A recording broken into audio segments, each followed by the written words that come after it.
Turabaramukije mwebwe mwese musoza mukurikirana ibiganiro vya Ganawe TV, twizera yuko mumeze neza aho muherereye hose. Tunabaha n'ikaze mu kiganiro cyacu inkino cyo kuno musi wa kane, igenekerezo ni rya 12 ukwezi no kwa kabiri mwaka w'ibihumbi 2026.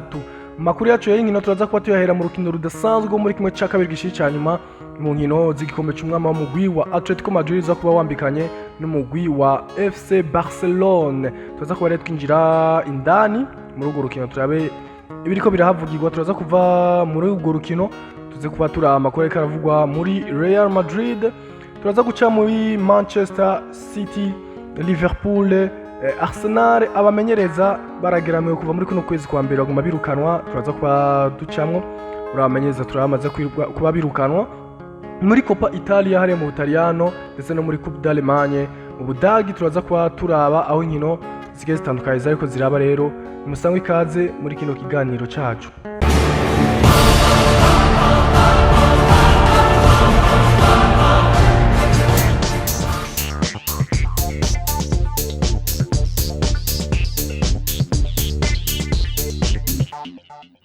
Ganawe TV.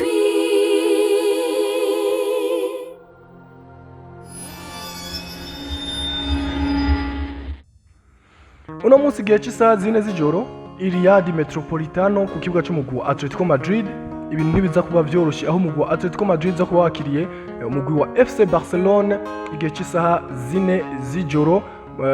N'umugwi rero wa FC Barcelone waje kuba werekeza mu gisagara cy'i Madrid udafise abasore babo bagera kuri 5.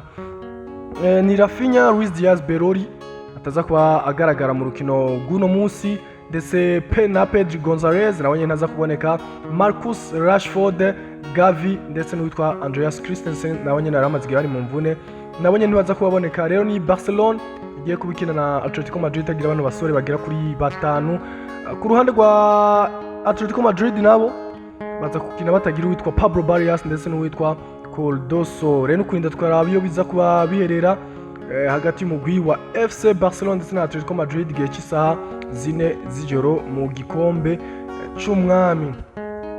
Ikinyamakuru Marca cyaje kuba kinyegura inkuru ivuga yuko mu bwambariro cyangwa se vestiaire ya Atletico Madrid itakiriye neza amajambo yashikirijwe n'uwitwa Ronaldo Araujo, aho bo babona yuko ari kuburira indero umugwi wabo wa Atletico Madrid.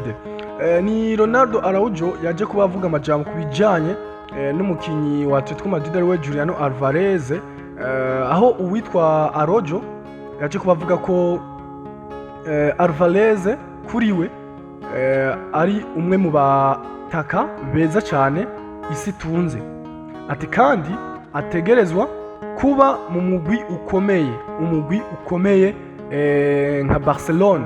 Rero ayo majambo yashikirijwe n'uwitwa Ronaldo Araujo atakiriwe neza cyane mu rwambariro rw'umugwi wa Atletico Madrid, aho babonye bayabona nk'amajambo y'agasuzuguro yo kuburira indero umugwi wa Atletico Madrid. Muri Real Madrid nuko uwitwa Rodrigo Goez nyuma yuko vyari vyitezwe ko ashobora kugaragara ku munsi wa gatandatu mu rukino umugwi wa Real Madrid zokina n'umugwi wa Real Sociedad, ico twabwira rero nuko uwitwa Rodrigo Goez atagiye kuboneka muri urwo rukino. Nkuko twikesha ikinyamakuru Bild cyo mu Budagi kimenyesha yuko uwitwa Nico Schlotterbeck, umwe mu ba defenseurs beza cyane bari mu gihugu cy'Ubudagi bakinira umugwi wa Dortmund, cyo kinyamakuru rero kivuga yuko uno mukinyi ni aramuka afashe ingingo yo kuva muri uno mugwi wa Dortmund, inzira yiwe ya mbere yo kwerekeza ni mu mugwi wa Real Madrid. Ni n'umukinyi rero umugwi wa Real Madrid umaze igihe kitari gito uri kurakurikiranira hagufi, aho biteze ko bashobora kuzomuronka hagati y'imiliyoni zigera kuri 40 ndetse n'imiliyoni zigera kuri 50 z'amanyaburaya. Mu gihugu cy'Ubwongereza ku munsi w'ejo umugwi wa Manchester City warayitsinze umugwi wa Fulham ibisindo bigera kuri 3. Uwitwa Erling Braut Haaland yashoboye kuba atsinda igitsindo kimwe muri ivyo bisindo 3.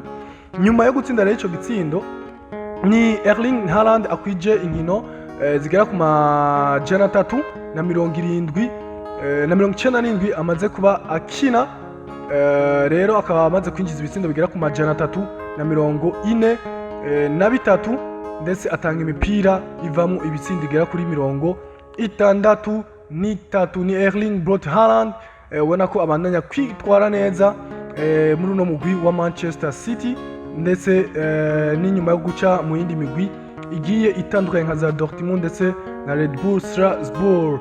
Mu gihugu cy'Ubwongereza kandi nuko umugwi wa Tottenham wamaze kuba wirukana unomenyereza Thomas Frank baje kuba bakura mugwi wa Brentford.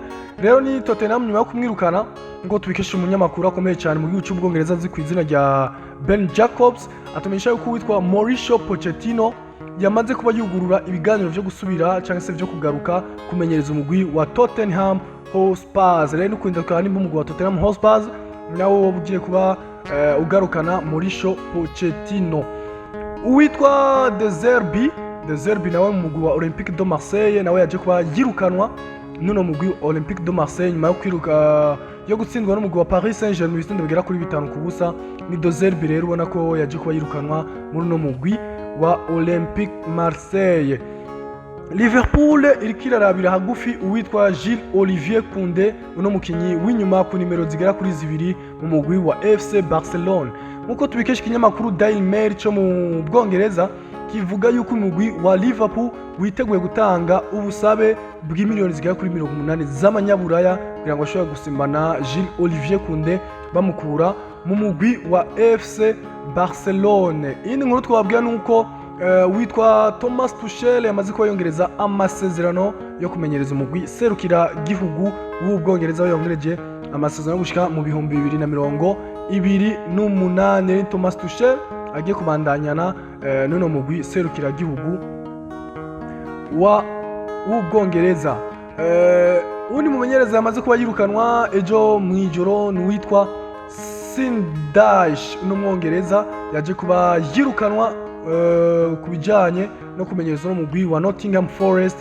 nawe nyene yaje asubira witwa Ange Postecoglou yarawe yari yirukanye n'umugwi wa Tottenham ariko nawe urabona ko yaje kuba birangira yirukanwe muri no mugwi wa Nottingham Forest. Mu Butaliyano inkino zariko zirabaza Coppa Italia nuko umugwi wa Lazio Rome waje kuba ukuramwo umugwi wa Bologna batsindiye ma penalty chances za Tirobi. Umugwi wa Inter de Milan nawo wakuyemo umugwi wa Torino. Como ikuramo umugwi wa Napoli, nayo umugwi wa Atalanta Bergamo ukuramo umugwi wa Juventus de Turin. Muri kimwe cya kabiri y'igishiri cyanyuma muri Coppa Italia nuko umugwi wa Lazio Roma uzoca uhura n'umugwi wa Atalanta Bergamo, nayo Inter de Milan ikaba izohura n'umugwi wa Como muri kimwe cya kabiri gishira icyanyuma. Mu Budagi naho nyene inkino zariko ziraba muri Coupe d'Allemagne nuko umugwi wa RB Leipzig waje kuba utsindwa n'umugwi wa Bayern Munich. Icyo twabwiye nuko umugwi wa Bayern Munich wacukatisha itike kuzokina kimwe cya kabiri gishiri cyanyuma, ukaba usanze umugwi wa Fribourg ndetse n'umugwi wa Stuttgart ndetse na Bayer Leverkusen. Iyo niyo migwi rero igera kuri 4 amaze kubishika muri kimwe cya kane gishiri cyanyuma cya Coupe d'Allemagne. Reka twashimire mwebwe mwese mwashoboye gufata kano kanya kugira ngo mubane natwe muri kino kiganiro, naho utaha ku munsi w'ejo tugaruka turaba ivyavuye muri zino nkino ziza kuba uno munsi, ndetse twinjira no mu nkino zizoba zitekanijwe muri amahiganwa atanu ku mugabane wa Buraya ndetse n'andi makuru menshi nyuma y'ibibuga azoba ariko aravugwa.